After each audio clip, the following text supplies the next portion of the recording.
안녕하세요. 대단히 반갑습니다. 퇴근길. 직장인의 일상적인 기쁨 중에 하나는 퇴근이다. 통상은 일과가 끝나면 퇴근이 되고 그것은 직장인들의 낙 중의 하나이다. 또 다른 낙으로는 승진이라든가 휴가 등이 큰 기쁨과 즐거움을 주기도 한다. 어떤 경우에는 야근이 되기도 하고 어떤 경우에는 밤을 넘기기도 하는 때도 왕왕 발생되기도 한다. 전 근무지였던 교육권에서 근무할 때에는 퇴근이라는 것이 별 의미가 없었다. 왜냐하면 사무실과 지척거리에 사택이 있었고 퇴근이라 말하는 것과는 좀 다른 의미였기 때문이다. 퇴근을 한 후에도 일이 있으면 사무실로 가기도 하고 또한 수시로 사택을 왔다 갔다 하는 일도 많았기 때문에 일반적으로 생각되는 퇴근과는 의미가 좀 달랐다. 교육이 진행되면 밤늦은 시간까지도 사무실에 있거나 생활지도를 점검하는 등 일반 직장과는 다른 부분이 많았다. 일과 후에도 행사가 계속되는 경우도 있고 모든 교육생들이 생활관에 들어가고 어느 정도 안정을 찾은 후에야 겨우 사택으로 퇴근하는 게 다반사였다. 일상적인 퇴근과 유사한 부분일 수 있는 것은 금요일에 집으로 돌아가는 것이 일반 직장인들과 유사한 퇴근이라고 보면 적정할 것이다. 그런데 그 퇴근은 매일 이루어지는 것이 아니라 일주일에 한 번씩 이루어지는 것이니 특별했다.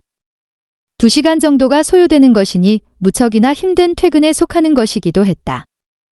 올해 초 이곳 연수원으로 와서는 일상적인 퇴근이 이루어졌다. 일과를 마치면 사무실을 정리하고 퇴근에 들어간다. 통상 차를 운전해서 집으로 퇴근한다. 시내 교통 상황이 항상 그렇게 정체되어 있는 경우가 많기 때문에 통상 거의 1시간에서 1시간 30분가량이 소요된다.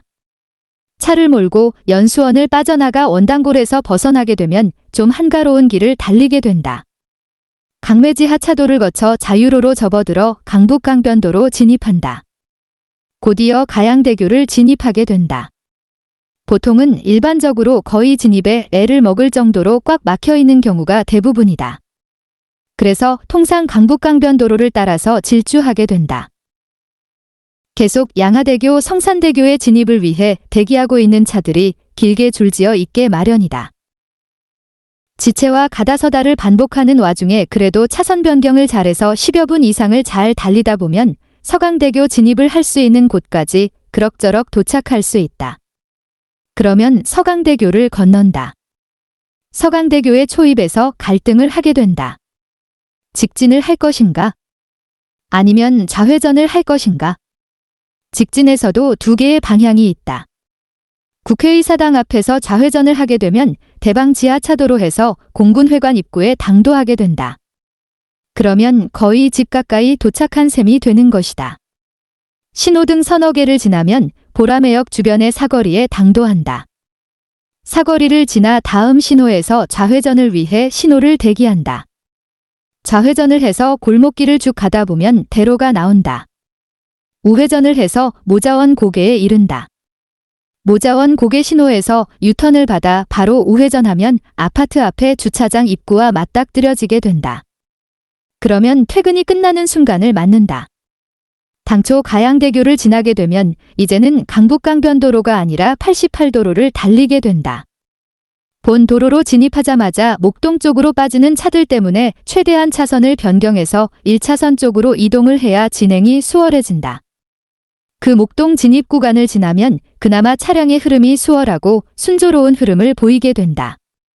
그런 연후에 다시 노들길로 접어든다. 다시 굴다리 쪽으로 차선을 변경해서 내려갔다가 올라와 우측으로 접어들면 영등포 쪽으로 나가는 길에 다다른다. 항상 대기해서 기다리고 있는 차들이 길게 줄을 서 있는 광경에 맞닥뜨려지게 된다. 그러면서 서서히 이동을 해서 마포대교를 건너오는 차량들과 접하게 되는 와중에 차선을 위험천만하게 변경해야 한다. 직진 차선과 좌회전 차선이 서로 엉키면서 경적음이 울리고 서로 먼저 가겠다고 하는 통에 무질서한 혼잡이 일어난다. 그 혼란한 속을 뚫고 좌회전 차선에 서게 되면 안도의 한숨을 내쉬게 된다. 한편으로 드는 생각은 참으로 한국인은 인내심이 대단하다는 느낌을 갖게 되는 것이다. 그렇게 길이 막히고 정체가 되고 지체가 되는 것에도 익숙해진 탓인지 요즘은 다 참고 기다리고 감내하는 것에 이르고 보면 한국의 문화적 성숙도에 놀라게 된다.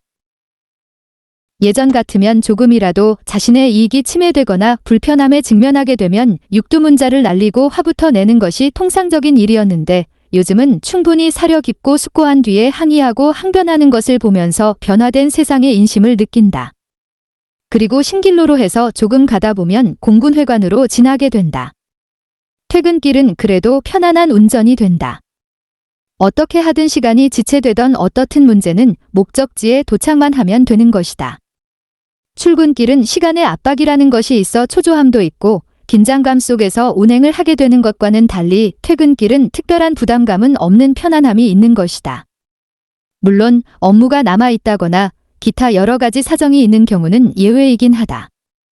그러나 대체적으로 퇴근길은 휘파람을 불며 신나게 가는 길인 것만은 분명한 듯하다. 퇴근길의 매력은 집으로 가는 것도 있지만 동료들과의 술자리를 갖게 되는 것이 또 다른 즐거움의 하나일 것이다. 차를 운행해야 하는 것에서 술자리를 자주 갖지는 못하지만 그런대로 일주일에 한두 번씩은 하게 되는 것이 일상적이다. 변변한 안주에 술자리를 갖는 경우도 간혹 있지만 통상 일반 서민들처럼 그렇게 삼겹살에 소주 한 잔이 통속적인 그림일 것이다.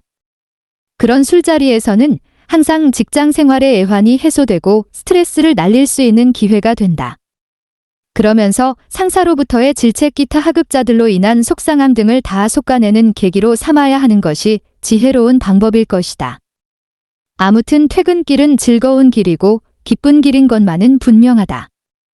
어떤 날은 기분 나쁜 마음이 들어 울적해지고 또 어떤 날은 기쁨과 즐거움이 가득한 날도 있다. 평범한 일상의 퇴근길의 즐거움을 계속 지켜갈 수 있다는 것도 직장 생활의 소중한 한 단면일 수 있으리라.